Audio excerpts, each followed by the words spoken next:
एक बार की बात है, एक ईगल एक पहाड़ की चोटी पर कुछ अंडे देती है और एक अंडा पहाड़ से लुढ़क कर नीचे आ जाता है, लेकिन वो अंडा टूटता नहीं है। अब वो अंडा नीचे गिर जाता है और नीचे एक फार्म हाउस होता है। उस फार्म हाउस का जो मालिक होता है वो उस अंडे को उठाता है और सोचता है कि पता नहीं ये किसका अंडा है।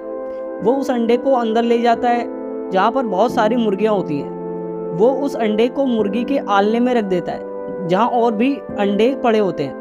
अब वो मुर्गी उस अंडे को अपना अंडा समझ लेती है और उसे गर्मी देती है और एक दिन उन अंडों में से चूजे बाहर निकलते हैं। लेकिन वो ईगल का अंडा होता है, उसमें से एक ईगल बाहर निकलता है। तो जब वो ईगल उस अंडे से बाहर निकलता है तो क्या वो खुद को एक ईगल मानता है?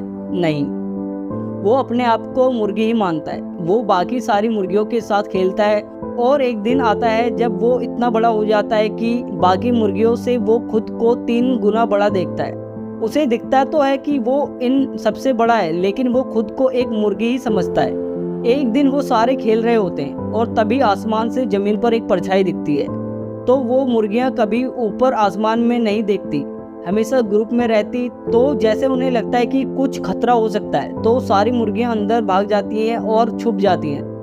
लेकिन ईगल आसमान में देख भी सकता है और ऊपर उड़ भी सकता है। तो वो ऊपर देखता है कि एक बहुत बड़ा पंछी नीचे उड़ कर आ रहा है।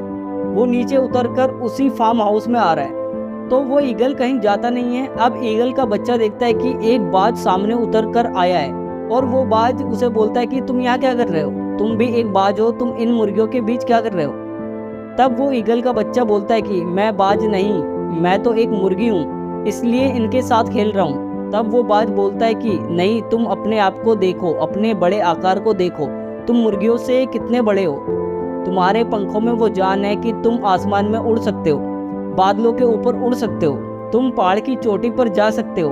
तो उस ईगल के बच्चे को लगता है कि ये बाज मुझे बहला रहा है, ये मुझे अपने साथ ले जाएगा और खा जाएगा, और वो वहाँ से भागकर अंदर चला जाता है। अब वो सारी मुर्गियाँ उसे बोलती है कि बाहर तो बाज आया हुआ था, उसने तुम्हें चोट तो नहीं पहुँचाई?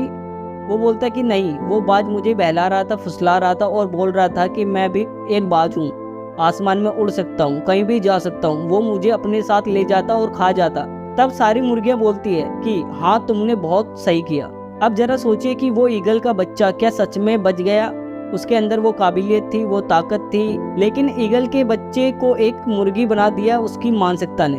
तो दोस्तों, हमारी जिंदगी में भी बिल्कुल ऐसा ही होता है। हमें लगता है कि हम तो कुछ कर ही नहीं सकते, हम कभी कामयाब हो ही नहीं सकते। कोई कामयाब इंसान हमारे पास आता है और बोलता है कि तुम भी कामयाब हो सकते हो, तुम भी अपने सपने पूरे कर सकते हो, लेकिन हमें लगता है कि वो कामयाब इंसान हमें बहला रहा है, फुसला रहा है, हमसे कुछ होगा ही नहीं। लेकिन यहाँ हम अपनी काबिलियत को, अपनी ताकत को कम समझ रहे हैं। दोस्तों, आप किसी भी कामयाब इंसान को देख लीजिए, किसी भी करोड़पति इंसान को देख लीजिए, 80% से ज़्यादा कामयाब लोग सेल्फ मेड हैं। मतलब वो जीरो से शुरू हुए और अब जाकर सफल हुए हैं। तो आप भी सेल्फ मेड बन सकते हैं, लेकिन आप बनेंगे तभी जब आप अपनी मानसिकता को बदलेंगे, क्योंकि जो आप मान लेंगे वही आपकी ज़िंदगी बन जाएगी। तो अपनी मानसिकता बदलिए और आपकी ज़िंदगी में बदलाव अपने आप आएंगे। वीडियो अच्छी लगी हो तो चैनल को सब्सक्राइब करें। मिलते हैं अगली वीडियो में। जय हिंद, जय भारत।